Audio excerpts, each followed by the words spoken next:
Hello दोस्तों, स्वागत है आपका राजस्थान स्पेशल सीरीज 200 विधानसभा इतिहास और भौगोलिक क्षेत्र एवं उनकी जातीय समीकरण पर चर्चा करते हैं। आज हम बाड़मेर जिला, जिसमें कुल 7 विधानसभा क्षेत्र हैं, जिसमें बाड़मेर, पचपदरा, गुड्डामालानी, सिऊ, चौड़टन, भायतू और सिवाना, जिसमें आज हम सिऊ विधानसभा क्षेत्र का बात करते हैं।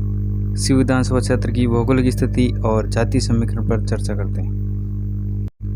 सिऊ विधानसभा राजस्थान परिसमन 1967 में हुआ, जिसमें विधानसभा सिऊ अपने अस्तित्व में आई। ये सीट पश्चिमी राजस्थान का सुंदर और सरहदी विधानसभा क्षेत्र सिऊ चुनावी लिया जैसे बेहद दिलचस्प रहा। यह जीत और हार काफ़ी सिर्फ 9 मतों से तय हुई और काफ़ी यह आंकड़ा 32,000 तक भी पहुंचा। ऐसा विधानसभा क्षेत्र है सिऊ, जहां किसी ज़माने में सियासी दलों को उम्मीदवार तक नहीं मिलते, जबकि ज़बरदस्ती घरों से उठाकर नेताओं से पर्चा भराया जाता है। लेकिन आज यह क्षेत्र सियासी तौर पर बेहद अहम हो गया। पिछले 3 दशकों में यह पार्टी रिपीट नहीं हो पाई। 1977 के बाद यहाँ कांग्रेस के कभी अन्य दल भाजपा और जनता पार्टी जीतती आई है, जबकि 1993 से बाद एक बार भाजपा और एक बार कांग्रेस यहाँ जीत का रिवाज रहा है। हालांकि कांग्रेस के सबसे वरिष्ठ विधायकों में से एक अमीन खान यहाँ से 5 बार विधायक रह चुके हैं। अमीन खान ने 1980 में पहली बार यहाँ से विधायक बने थे, जिसमें वो लगातार सिऊ विधानसभा क्षेत्र का जातीय गणित। सिऊ विधानसभा क्षेत्र में सबसे बड़ी आबादी मुसलमानों की है, जबकि इसके बाद रावणा राजपूतों का सबसे ज़्यादा दबदबा है। हालांकि ये बड़ी संख्या में अनुसूचित जाति के मतदाता हैं। साथ ही जाट, प्रजापत, चारण, राजपुरोहित मतदाता भी यहाँ है अच्छा वजूद रखते हैं। तकरीबन 500 गांव वाले सिऊ विधानसभा क्षेत्र 1967 से लेकर अब तक कुल 12 चुनाव हुए, जिसमें 7 बार कांग्रेस और 2 बार जनता पार्टी और 3 बार भाजपा ने यहाँ से जीत का परचम लहराया है। सिऊ विधानसभा क्षेत्र का प्रथम विधानसभा चुनाव 1967 में हुआ। 1967 के विधानसभा चुनाव पहली बार अस्तित्व में आए। यहाँ 21,888 मतदाताओं ने अपने विधायक के रूप में हुक्म सिंह और 2229 मतों से विजय बनाया। कांग्रेस के हुक्म सिंह के सामने स्वतंत्र पार्टी से कान सिंह चुनाव लड़ रहे थे। उन्हें महज 9,335 वोट मिले, जो उसके बाद हुक्म सिंह यहाँ से पहली बार विधानसभा सिऊ से विधायक चुने गए। फिर अगला चुनाव 1972 के विधानसभा चुनाव एक बार फिर कांग्रेस की ओर से हुक्म सिंह ने ताल ठोकी, जबकि एक बार स्वतंत्र पार्टी से कान सिंह मैदान में थे। तो ये चुनाव इतिहास के पन्नों में दर्ज हो गया। हुक्म सिंह ने कान सिंह पर महज 9 वोटों से जीत हासिल की। जहां हुक्म सिंह को 9,376 वोट मिले, तो वहीं कान सिंह को 9,367 मत मिले। ये आज तक सबसे कम मतों से जीत का रिकॉर्ड भी रहा है, जो हुक्म सिंह के नाम है। फिर अगला चुनाव 1977 में हुआ।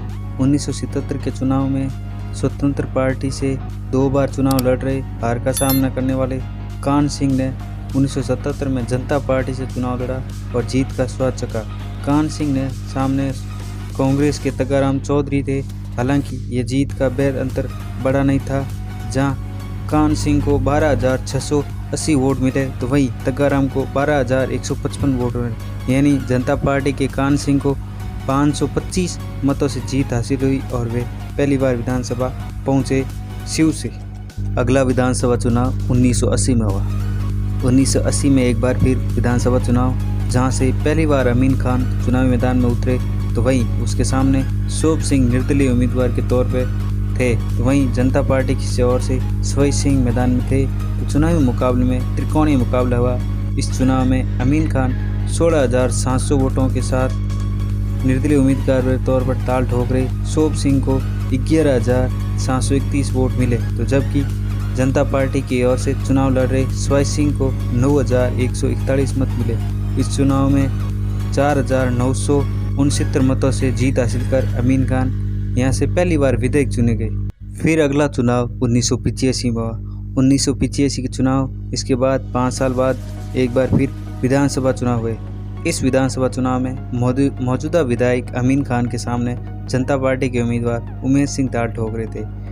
इस सीव की जनता ने उमेद सिंह पर भरोसा जताते हुए उन्हें 40,002 वोटों से मत दिए, जबकि अमीन खान के पक्ष में 28,865 वोट पड़े। तो इस चुनाव में अमीन खान को करारी हार का सामना करना पड़ा और वे चुनाव हार गए। एक बार फिर छठा चुनाव 1990 में हुआ। पिछला चुनाव हार चुके अमीन खान एक बार फिर कांग्रेस की ओर से चुनावी ताल ठोक रहे थे, तो वहीं सामने जनता दल की ओर से हरी सिंह चुनावी मैदान में थे। इस चुनाव में अमीन खान के पक्ष में 38,756 वोट पड़े, तो वहीं जनता दल के हरी सिंह 34,169 वोट पड़े, तो वे मैच 4,587 वोटों के अंतर से चुनाव हार गए और वे दूसरी बार अमीन खान सीव विधानसभा क्षेत्र से विधायक चुने गए। फिर अगला चुनाव 1993 में हुआ। हालांकि 3 साल बाद 1993 के विधानसभा चुनाव में अमीन खान को हार का मुंह देखना पड़ा। इस चुनाव में पहली बार भाजपा चुनावी मैदान में ताल ठोक रही थी, तो भाजपा की ओर से हरी सिंह जनता को ने 45,881 वोटों दिए, तो वहीं अमीन खान के खाते में 41,739 वोट पड़े। भाजपा के उम्मीदवार हरी सिंह यहाँ से 6,142 वोटों के अंतर से जीतने में सफल हुए और वे पहली बार यहाँ से विधायक चुने गए। एक बार फिर अगला चुनाव 1998 में हुआ। 1998 विधानसभा चुनाव में एक बार फिर कांग्रेस के उम्मीदवार के तौर पर अमीन खान चुनावी मैदान में उतरे, जबकि उनका सामना भाजपा के मौजूदा विधायक हरी सिंह से था। इस चुनाव में अमीन खान के पक्ष में 64,552 वोट पड़े, तो वहीं भाजपा के हरी सिंह 42,235 मत मिले। इस चुनाव में अमीन खान यहां से विधायक चुने गए और वे तीसरी बार विधायक बनकर विधानसभा की चौखट पर पहुंचे। फिर अगला चुनाव 2003 में हुआ। 2003 के विधानसभा चुनाव में भाजपा ने उम्मीदवार बदलते हुए जालम सिंह को टिकट दिया, तो वहीं कांग्रेस ने अमीन खान पर भरोसा जताया। तो वहीं भाजपा के जालम सिंह 72,526 वोट पड़े, तो वहीं अमीन खान को 61,529 वोट पड़े और वे 10,997 वोटों से चुनाव हार गए अमीन खान, और जालम सिंह यहां से पहली बार विधायक चुने गए। अगला चुनाव 2008 में हुआ। इस चुनाव में भाजपा की ओर से मौजूदा विधायक जालम सिंह चुनावी मैदान में थे। उसके सामने कांग्रेस ने एक बार फिर अमीन खान को उतारा। उनके पक्ष में 75,787 वोट पड़े, तो वहीं जालम सिंह के पक्ष में 45,927 वोट पड़े। जनता ने जालम सिंह को सिरे से नकार दिया और वे 29,860 वोटों के भारी अंतर से चुनाव हार गए और अमीन खान यहां से विधायक चुने गए। अगला चुनाव 2013 में हुआ। 2013 के विधानसभा चुनाव में भाजपा की ओर से भाजपा के संस्थापक सदस्य जसवंत सिंह जसोल के पुत्र मानवेंद्र सिंह चुनावी मैदान में थे और सामने कांग्रेस ने अपने विधायक अमीन खान को उतारा।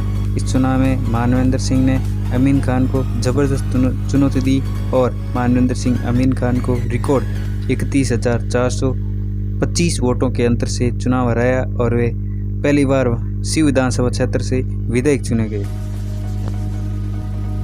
पिछला चुनाव 2018 में हुआ। 2018 के विधानसभा चुनाव आते आते न सिर्फ राजस्थान बल्कि सीव में सियासी समीकरण बदल चुके थे। भाजपा की ओर से विधायक रहे मानवेंद्र सिंह इस बार कमल का फूल हमारी भूल नारा लगाते हुए कांग्रेस के पक्ष में गए। यहाँ से एक बार फिर कांग्रेस ने अपने पुराने सिपाही अमीन खान पर विश्वास जताया, जबकि भाजपा ने चुनाव में खंगार सिंह जोधा के रूप में एक नया उम्मीदवार लेके आई और इस चुनाव में अमीन खान एक बार रिकॉर्ड मतों से जीत हासिल की। अमीन खान के पक्ष में 84,338 वोट पड़े, तो वहीं भाजपा के खंगार सिंह 60,000